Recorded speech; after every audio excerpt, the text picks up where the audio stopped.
Hello, welcome to the Self Learning podcast by Dr. Sushma Singh. Today we are going to start Unit 17 Libertarianism. Let's first have introduction about the unit.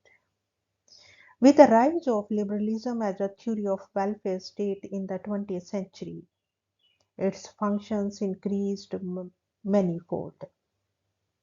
It was during this period that the state acquired its present all-pervasive form. However, the fight for classical liberalism was not given up. After the Second World War, an important contribution to the theory of liberalism was made by theorists whose allegiance lay with early classical liberalism. This new movement, which became popular in the US and England in 1960s, is known by the name Libertarianism. Many libertarian texts have been written by people who only know North American political culture and society.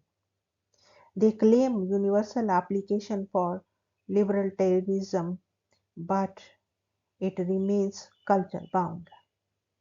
The libertarian movement received large-scale academic attention with the appearance in 1974 of a book, Anarchy, State and Utopia by the Harvard philosopher Robert Nozick. The work achieved great acclaim for its brilliance of argument and was frequently bracketed with Rawls' A Theory of Justice. It influenced the Thatcher or Reagan administrations of the 1980s. Etymological libertarianism means free will or free advocacy of liberty. It is the most radical form of individualism and advocates pure capitalist economy as the surest expression and defense of individuality. In political theory, it answers once again the fundamental question, that is, what are the legitimate functions of the state, in a radical way. Holding the liberty of the individual as sacrosanct, libertarianism asserts that welfare measures can lead to a collectivist state. Here one can ask, if the liberal principles have been rooted in American and English political culture, then why has this new term come into use? According to Martin Massey, this is because liberalism since the end of the 19th century has taken up a new meaning, which is not at all compatible with the defense of individual freedom. While in the UK, the so-called liberal parties are only a little more moderate than the socialist parties in their inclination to the use of state power.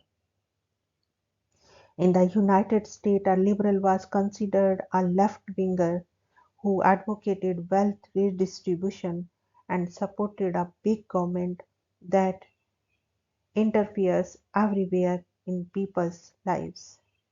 A government that tries to solve all real and imaginary problems by taxing and spending and creating bureaucratic programs for each good cause. In short, today's liberalism aims at creating a tyrannical state that does not hesitate to trample on individual freedom in the name of an unattainable collectivist utopia. This type of liberalism has nothing to do with classical liberalism. Libertarianism, on the other hand, is inspired by former periods of liberal progress. But after one century during which collectivist and totalitarian ideologies have dominated, they realized that the classical liberalism was not strong or principled enough to stem the rising tide of statism. They are more coherent, or some may say radical, than traditional liberals in their defense of personal liberty and market economy and in their opposition to state power.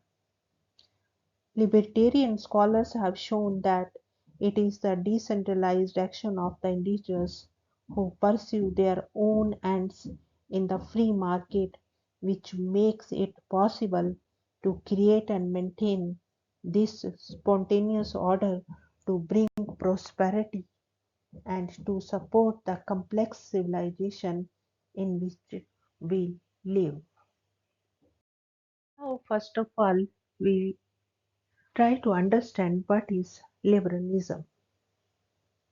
Most political and moral philosophy over the past 3 centuries has concerned itself with the human liberty. The philosophical outlook on politics known as libertarianism takes this idea to its extreme, proposing to make liberty the only interest that a state may properly have with respect to its citizens. The libertarian philosophy has been propounded by a number of scholars. Prominent among them are F. A. Hayek, Karl Popper, Chalman, Milton Friedman, I. Berlin, M. Rothbard, Robert Nozick, Ayn Rand. Taking liberty as the ultimate value, it asserts that in order to protect liberty, a society must have strong private property rights, a free market, and minimal government. Some writers have termed libertarianism as freedom. The best way to understand the various terms is to know what libertarians believe in. In a few words, libertarianism believes that individual freedom is the fundamental value that must underlie all social relations, economic exchanges, and the political system. Essentially, libertarians preach freedom in all fields, including the right to do what one wants with one's own body insofar as one does not infringe on the property and equal freedom of others. They believe that the voluntary cooperation between individuals in a free market is always preferable to coercion exerted by the state. They believe that the role of the state is not to pursue goals in the name of the community. The state is not there to distribute wealth, promote culture, support the agriculture sector, or help small firms, but should limit itself to the protection of individual rights and let citizens pursue their own goals in a peaceful way. Libertarianism supports the formal equality of each and all before the law, but it varies little about the inequalities between the rich and the poor, inequalities which are inevitable and can be reduced only by encroaching on personal freedom and by reducing overall prosperity. For them, the best way to fight poverty is to guarantee a system of free enterprise and free trade and to let private charity initiatives, which are more effective and better justified morally. Then state programs of wealth transfer come to the rescue of those in need. Libertarian believes that the only way to ensure the maintenance of personal freedom is to guarantee the inviolability of private property and to limit as much as possible the size of the government and the scope of its interventions. They do not trust the state in protecting individual liberty. Libertarianism is opposed to collectivist ideologies of all types, be it of the left or of the right, which stress the primacy of group, nation, social class, sexual or ethnic group, religious or language community, etc. They oppose all whose purpose is to regiment individuals in the pursuit of collective goals. They do not deny the relevance of these collective identities, but claim that it is up to the individuals themselves to determine which group they wish to belong and contribute to. It is not for the state or for institutions that derive their power from the state to impose their own objectives in a bureaucratic or coercive manner. Thus, libertarianism rejects the main political developments of the 20th century, that is, the sustained growth in the size of state and the range of its interventions in the private lives of the citizens. It is the only one that demands the and works for radical change, a drastic reduction of the size and role of the state. They are the only one who value for individual freedom above all else. More and more people realize that libertarianism constitutes the only alternative. The libertarian movement hardly existed in the 1960s, but really took off in the United States in the early 1970s, whereas collectivist philosophies and the Keynesian economics used to dominate academic life. Recently, there has been a revival of interest in classical liberalism and free market economy throughout the world.